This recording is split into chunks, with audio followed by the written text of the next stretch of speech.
Hey everyone, we're at the CrossFit Show. I'm Sam Merriweather, joined by Chris Duty and Ryan Condie from Quiet Light. We're all from Quiet Light. Okay, so let's chat a little bit about, obviously buyers have a lot on their minds when they're evaluating a business, looking to buy something. What are the areas they're super focused on, whether it be right now in 2022 or things that you're seeing, every year it's never going to change? What are they looking for?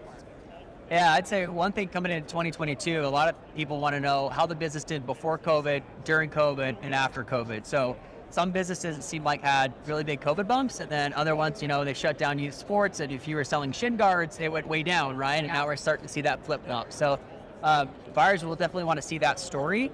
And there are predictable industries, I felt like, that you can say, oh, like that makes sense that business went up and that business went down. But a big thing when it comes to it is understanding the trends and what are the risks associated with, pandemics and what that might look like. Yeah, I think you know that. I mean, in terms of they're always looking for risk and they're always trying to look to understand why the seller is ultimately selling. That's always kind of the tension between buyers and sellers. And I think ultimately as we think about the risk between these 2 years, they're looking at what that trend line is going to be 2 and 3 years out, try to see was that COVID bump or dip, what was the reason for that and where are things going to land out? And so, if you had a fairly large increase or decrease in revenue or profit or whatever happen, you might want to think about running your business for a little bit longer to show that smooth out, so that then ultimately reduces the risk from buyers' perspective. Yeah, I'd say along those same lines, one of the things that have become more apparent too was it seems like in the last 2 years, a lot of the real estate on the Amazon screen has really been for paid advertising. So I've seen more buyers focus a lot more on tacos and ACOS, right? Total cost of advertising spend, and then ACOS is your advertising cost of sales, right? So those two numbers are really important because so much is now for paid, right? You got to have a strong brand, and that paid advertising is something that buyers are really diving into.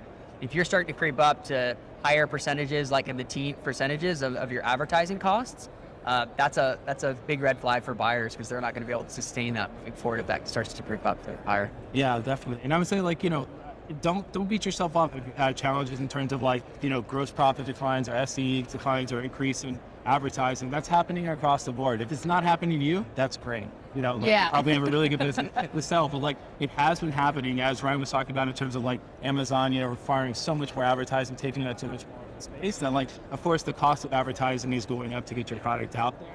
And buyers know that. They're seeing that happen. It is across the board more generally. So they understand that's how we evaluate business. Yeah. So if you've had, a little bit of those decreases over time, don't let that beat you.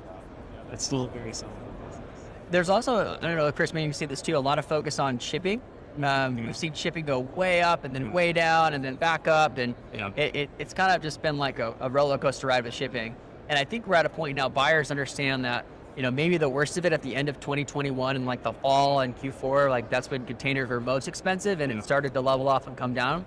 But it's probably never going to go back to what it was 2 years ago. Right. So that's something at the beginning, a lot of buyers were pushing back on that, and now it's come down a little bit. It's probably in a more sustainable range, and it's not as big of a fear moving forward.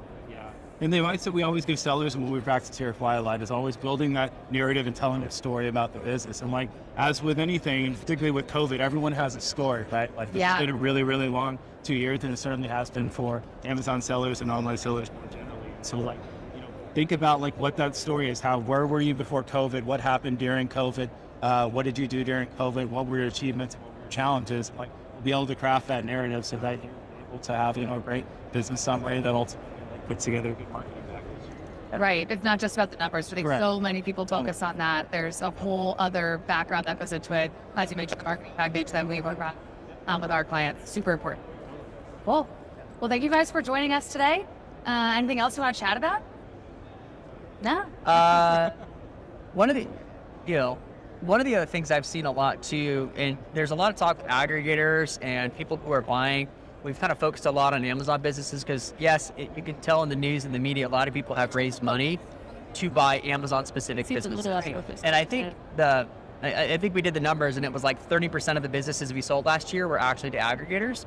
So one of the big things to highlight, I feel like from an operator, from a seller is, it's not just the aggregators out there. There's lots of different buyers out there. And just because your business may fit the mold or may not fit the mold doesn't mean that that's necessarily the end all be all. We're seeing exits from, other groups who are rolling up e-commerce businesses. They have a warehouse and they have a staff that's great at marketing, and they just, they got an extra 10,000 square feet of space and they add that in there. Or you've got someone who's leaving corporate America, and they're pairing up an SBA loan to acquire a great business. Yeah. So there's so many options out there to exit, and it's not just tied to the ebbs and the flows and how much money has been raised and whether your Amazon business fits into the aggregator model. Totally. Right. Cool. Well, Chris, I know you have to get to another session, but we can chat more in a little bit about aggregators and all things selling and Quiet Light. So thanks for joining us. We'll catch you next time.